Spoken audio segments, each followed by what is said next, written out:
আমার শরীর ভালো লাগতেছে না, 10,000 টাকা দাও, মার্কেট করতে যাব। শরীর ভালো লাগতেছে না, শুয়ে থাকো। টাকা কি গাছে ধরে নাকি যে চাইলে আর দিয়ে দিলাম? টাকা চাইছি, টাকা দাও। টাকা যদি গাছে ধরতো তাহলে তোমার কাছ থেকে চাইতাম? এটা অবশ্য ঠিক বলছো, টাকা যদি গাছে ধরতো তাহলে বান্দররে তোমরা বয়ফ্রেন্ড বানাইতা। জানো রুম্পা, এক গবেষণা করে দেখলাম বিবাহিত পুরুষরা বউয়ের ভয়তে আশপাশে ভাবিদের দিকে তাকাতেও পারে না। এতে গবেষণা করার কি আছে? ঘরে বউ থাকতে আশপাশের ভাবিদের দিকে তাকাবে কেন? তুমি ঠিক বলছো, কিন্তু ফেসবুক এমন একটা প্ল্যাটফর্ম যেখানে অন্যের বউকে লাইকও করা যায়। তাই নাকি? তুই একবার লাইক করে দেখ, যে আঙ্গুল দিয়ে লাইক করবি সেই আঙ্গুল কাইটটা টুকরো টুকরো করে ফেলাবো। এই, তোমার স্বভাব কি কখনো ভালো হবে না? আবার কার সাথে চ্যাটিং করতেছো এটা? ভাবি, আমারে এক কাপ চিনি দেন না। এই ভাবি, জানতো এখন? ভাবি, আপনি কি রাগ করছেন আমার উপরে? আপনার উপরে রাগ করি নাই, আপনার ভাইয়ের উপরে রাগ করছি। কেন ভাবি, ভাই কি করছে? দেখেন না, অফিসের কোন মেয়ের সাথে আবার চ্যাটিং করতেছে, কোন কলিগের সাথে আবার প্রেম করতেছে।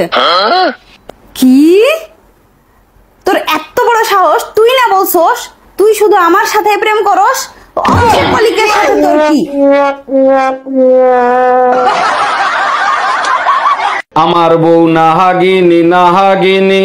দুনিয়ার কোনো কিছু তো তোমার মনে থাকে না। আজকে যে নাগ পঞ্চমী সেটা কি তুমি জানো? আচ্ছা তুমি মাথা গরম করো না, রেডি হয়ে বসো, আমি তোমার জন্য দুধ আর কলা নিয়ে আসি, মাথা ঠান্ডা হয়ে যাবে। আচ্ছা ঠিক আছে, নিয়ে আসো। তোমার মা আর বোনকে খাওয়াই আগে তাদের মাথা ঠান্ডা করি।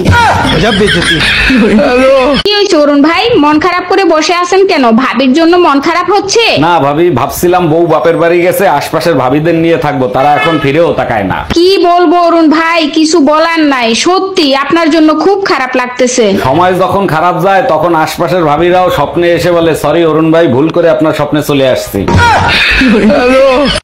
আমার স্বপ্ন যে। কি ব্যাপার অরুণ ভাই, সকালবেলা এত খুশি খুশি লাগতেছে, কাহিনী কি? জানেন ভাবি, কাল রাতে স্বপ্নে দেখি বউরে বাইন্দা উড়ো দূরে পিটাইছি। ভুলেও বউ পেটানোর স্বপ্ন দেখবেন না, বউ টের পেলে স্বপ্নের ভিতর ঢুকে পিটাবে। ও ভাবি, শুনলাম আপনার নাকি বিদেশি কোম্পানিতে চাকরি হয়েছে। অরুণ ভাই ঠিকই শুনছেন, কালকে থেকে চাকরিতে জয়েন করব। কিন্তু ভাবি, আমি যতদূর জানি আপনি তো ইংলিশে দুর্বল, ইংলিশে কথা বললে আপনি কি কিছু বুঝতে পারবেন? অবশ্যই বুঝবো, আমার সেক্রেটারি আছে না, সে আমাকে বাংলায় বুঝাই দেবে। আচ্ছা বলো তো, দুনিয়ার সবকিছুতে ভেজাল আছে, শুধু একটা জিনিসে ভেজাল নাই, সেটা কি? শোনো, দুনিয়ার সবকিছুতে ভেজাল আছে, কম আর বেশি। একটা জিনিসে ভেজাল নাই, সেটা হলো কারেন্ট। বিশ্বাস না হয় ধরে দেখো। জি না, ওতেও ভেজাল আছে। আমি একবার ফ্রিজে কারেন্ট লাগাই রাখছিলাম, তুমি খালি শর্ট খাইছিলে, তোমার কিছু হয়েছে?